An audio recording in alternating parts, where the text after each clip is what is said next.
कर ली 12th पास है, पढ़ की जरूरत। चलो आज मैं आपको बताऊंगा कि हम आप 12th के बाद, जैसे अगर आपने 12th कर लिया है, अभी अभी आप 12th कर रहे हो, तो इसके बाद आप फिजिकल एजुकेशन के फील्ड में, स्पोर्ट्स के फील्ड में, स्पोर्ट्स साइंस के फील्ड में अपने लाइफ में आगे क्या कर सकते हो। मान लो कोई एक प्लेयर है 12th तक जो उसको खेलना बहुत अच्छा लगता है और उसने फिर अब कुछ नहीं सोचा है कि मैं खेलने के अलावा लाइफ में करूँ क्या, और उसको खेलना ही अच्छा लगता है, गेम से स्पोर्ट्स से ही रिलेटेड सब कुछ अच्छा लगता है, तो भैया आप आओ फिजिकल एजुकेशन के फील्ड में। ठीक है, फिजिकल एजुकेशन के फील्ड में आने से आपको कुछ कुछ डिग्रीज हैं जिनको करनी पड़ेंगी, जिनको डिग्रीज को करते करते आप पूरे फिजिकल एजुकेशन, सारे स्पोर्ट्स, सारे गेम्स, उनके रूल्स, फलाना ढिमकाना, कैसे खेलते हैं, कैसे खिलाते हैं, कोचिंग, सब कुछ पढ़ोगे। इन सबको पढ़ने के बाद क्या बनोगे, कौन सी डिग्री मिलेगी, लेकिन लाइफ में क्या जॉब करोगे, नाम के आगे क्या लगेगा, ये सब चीज़ें आज मैं आपको बताऊंगा। ठीक है, इसमें मैं आपको इसमें 3 चीज़ें बताऊंगा। पहला कि आप अगर 12th पास करा है तो उसके बाद आप फिजिकल एजुकेशन में क्या ऑप्ट कर सकते हो, क्या बन सकते हो फिजिकल एजुकेशन फील्ड में। दूसरा, अगर आपने ग्रेजुएशन भी कर लिया है तो ग्रेजुएशन के बाद आप और क्या कर सकते हो, ग्रेजुएशन के बाद क्या करोगे, कौन सी डिग्री करोगे जिससे आप फिजिकल एजुकेशन के फील्ड में जॉब कर सकते हो। थर्ड, अगर आपने ग्रेजुएशन के बाद पोस्ट ग्रेजुएशन कर लिया है, पोस्ट ग्रेजुएशन के बाद क्या कर सकते हो नए नए जॉब्स के लिए फिजिकल एजुकेशन में। ठीक है, आओ आगे बताते हैं। सी, अगर आपने 12th क्लास पार किया है अभी अभी, तो आप क्या कर सकते हो, जो बहुत ही बेसिक डिग्री है, that is BSc, bachelors in science in health and physical education. ठीक है, BSc in health and physical education, जो बहुत सारे प्राइवेट यूनिवर्सिटीज़ में तुम्हें मिल जाएंगी, बहुत सारे प्राइवेट कॉलेजेस में मिल जाएंगी, एक आध गवर्नमेंट कॉलेज में मिलेगी। ये मैं अभी नहीं डिस्कस करूंगा कौन से कॉलेज में मिलेगी कौन से नहीं, वो मैं बाद में डिस्कस करूंगा। ठीक है, तो आप पहले जो कर सकते हो वो है BSc in health and physical education. Second is BSc in physical education in sports science, BSc in sports science and nutrition. ये तीनों जो है, ये तीनों लगभग लगभग एक जैसे हैं। ठीक है, फिर आप कर सकते हैं बीए इन स्पोर्ट्स मैनेजमेंट और बीबीए इन स्पोर्ट्स मैनेजमेंट। उसके बाद diploma in physical education. Diploma देखो, तो ये जो बीएससी था, बीएससी, तीनों BSc in health and physical education, physical education in sports और स्पोर्ट्स साइंस एंड न्यूट्रिशन, ये तीनों 3 साल की होती है। ठीक है, चाहे आप इन तीनों में से कोई भी करो 3 साल की होगी, बीए करो 3 साल की होगी, बीबीए करो 3 साल की होगी। पर अगर आपको डिप्लोमा इन फिजिकल एजुकेशन करना है आफ्टर 12th, तो वो 2 साल की होती है। उसके बाद आप कर सकते हो बीपीईएस। बीपीईएस मतलब कि same, bachelors in physical education and sports science. पर बीपीएस अब कहीं कहीं पे किसी किसी कॉलेज, जो आप मैक्सिमम गवर्नमेंट कॉलेज देखोगे, गवर्नमेंट यूनिवर्सिटीज देखोगे, उसमें आपको बीपीईएस मिलेगा, बीएससी नहीं मिलेगा। बीएससी और बीपीएस के बीच का डिफरेंस ये है कि अगर आप बीएससी करते हो तो बीएससी करने के बाद आप डायरेक्ट मास्टर्स के लिए जा सकते हो। ठीक है, अगर आप बीएससी करोगे तो आप बीएससी के बाद डायरेक्ट मास्टर्स के लिए जा सकते हो। पर अगर आप बीपीईएस करोगे तो बीपीएस करने के बाद आप डायरेक्ट मास्टर्स नहीं कर सकते हो। आप बीपीएस करने के बाद आपको करनी पड़ेगी 2 साल की BPEd, bachelors in physical education, BPED, that is a UG course, somewhere a UG program, somewhere PG program. ठीक है, तो अगर आप करते हो BSc in health and physical education, या BSc in physical education and sports, या फिर BSc in sports science and nutrition, तो फिर आप डायरेक्ट एमपीएड कर सकते हो, मास्टर्स इन फिजिकल एजुकेशन, और 2 साल के मास्टर्स के बाद आप पीएचडी के लिए अप्लाई कर सकते हो या नेट जेआरएफ क्रैक करो और फिर डायरेक्ट असिस्टेंट प्रोफेसर बन जाओ। ठीक है, डिफरेंस समझ में आया। तो बीपीएस जो मैक्सिमम गवर्नमेंट यूनिवर्सिटीज हैं उसमें आपको बीपीएस मिलेगा, BSc in health and physical education बहुत कम मिलेगा, बीएससी मिलेगा आपको, मेजर बीएससी मिलेगा आपको प्राइवेट कॉलेज। ठीक है, चलिए आगे चलते हैं। आगे चले तो अब आपने बीएससी कर लिया, तो मैं आपको एक चीज़ बता दूं, बीएससी के बाद कोई जॉब नहीं मिलती है। एक सर्टिफाइड बहुत ही रेप्यूटेड जॉब आपको बीएससी के बाद नहीं मिली। पहचान है तो आप कोई भी डिग्री के साथ कहीं भी जॉब कर सकते हैं। एक बहुत ही मेन चीज़ ये है कि इस फील्ड में जब आप आओगे तो आपका जो सबसे मेन जो इस फील्ड को कवर करता है वो है टीचिंग प्रोफेशन। ठीक है, आप एक बहुत अच्छे टीचर बन सकते हो, वो डिपेंड करता है आप अच्छे बनोगे कि नहीं, पर आप क्या बन सकते हो, एक टीचर बन सकते हो, एक प्रोफेसर बन सकते हो, असिस्टेंट प्रोफेसर। ठीक है, समझ रहे हो, आगे मैं भी एक्सप्लेन करूंगा। मगर इसका जो मेजर फोकस होता है वो रहता है कि आप बीएससी करो, बीएससी करने के बाद करो BPEd, BPED, bachelors in physical education.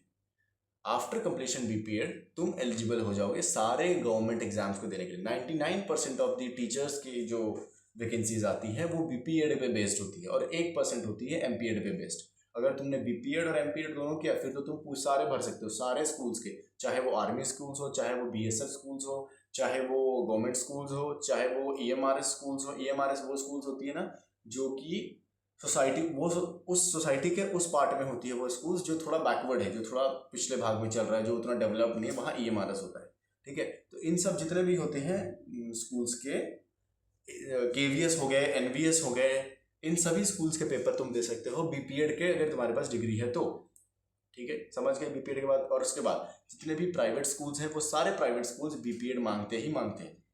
MPEd ये इंडिया में 95% ऑफ द स्कूल्स जो है उनका रिक्वायरमेंट होता है कि तुम्हारे पास बीपीएड होना चाहिए, बैचलर्स इन फिजिकल एजुकेशन। मतलब तुम 3 साल की बीएससी करो, बीएससी करने के बाद तुम 2 साल का बीपीएड करो, फिर तुम एलिजिबल हो टीचर बनने के लिए। अब तुम्हारा मर्जी है कि तुम टीचर बनना चाहते हो या फिर एमपीएड ऑप्ट करके अपने लिए और लंबा और बड़ा और ब्रॉड फ्यूचर ऐसा डिसाइड करना चाहते हो कि इन केस आगे चल के तुम अगर बीपीएड करके फिर बोर हो गए अपने लाइफ में, तो तुम कभी जा करके आगे पीएचडी करोगे और फिर असिस्टेंट प्रोफेसर बनोगे। ठीक है, समझ गए। एमपीएड, अब देखो तुम एमपीएड करोगे, तुम एमपीएड करने के बाद क्या, देखो बीपीएड किया तुमने, वेट अ सेक, सॉरी, तुमने बीपीएड किया, तो बीपीएड करके तुम बने स्कूल टीचर। ठीक है, समझ गए।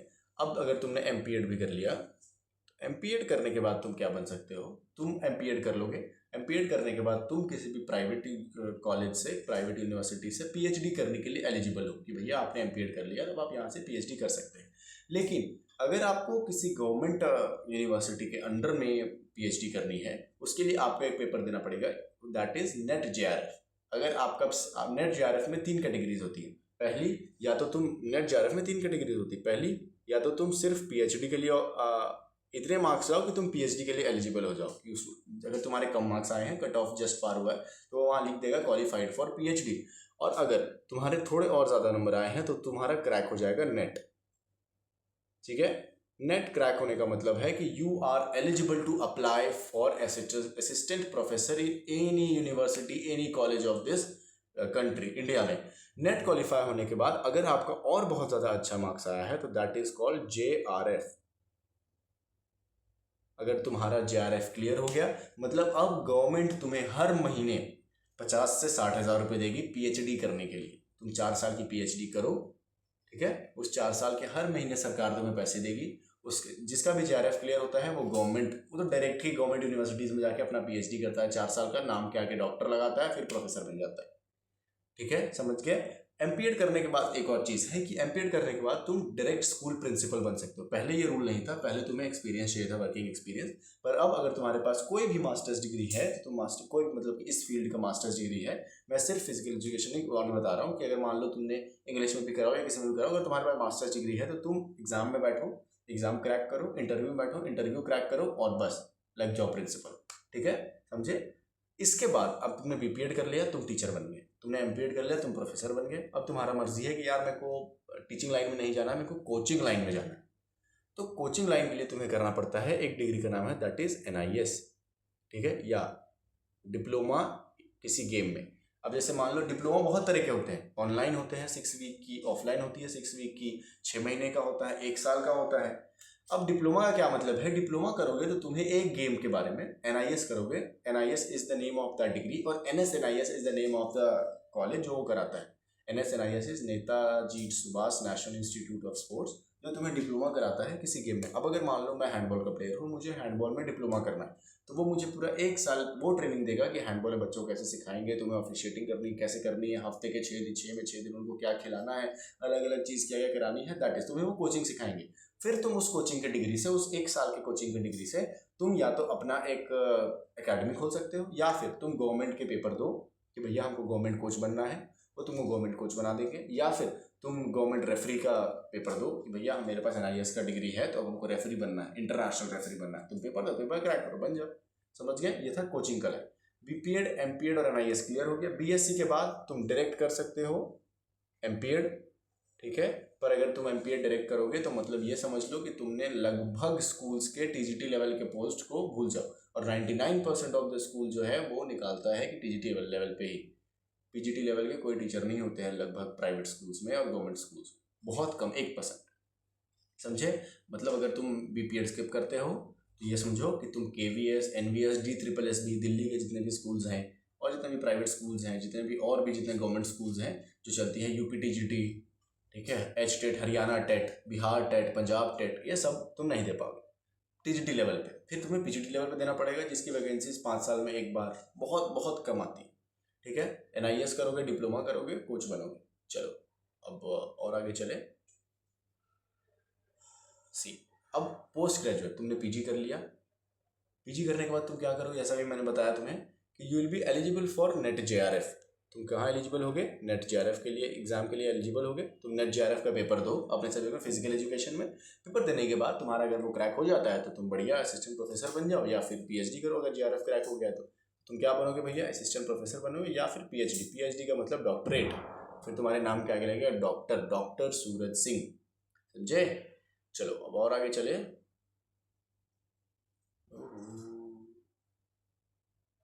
और आगे चले तो अब तुम जॉब क्या क्या करोगे, क्या कर सकते हो। देखो, प्राइवेट एंड गवर्नमेंट स्कूल में टीचर लगो।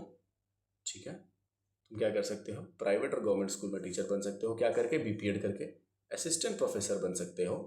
पीएचडी कर सकते हो, पीएचडी स्कॉलर बन जाओ। ऐसे कुछ पीएचडी स्कॉलर्स ऐसे होते हैं जो कि पीएचडी भी कर रहे होते हैं अपने किसी एक टीचर के अंडर में, और उनके साथ, उसी के साथ साथ वो वही पढ़ा भी रहे होते हैं। तो इसका मतलब वो असिस्टेंट प्रोफेसर भी हैं और पीएचडी भी कर रहे हैं। स्कूल का प्रिंसिपल बन जाओ डायरेक्टली एमपीएड करके, मास्टर्स पोस्ट ग्रेजुएट करके।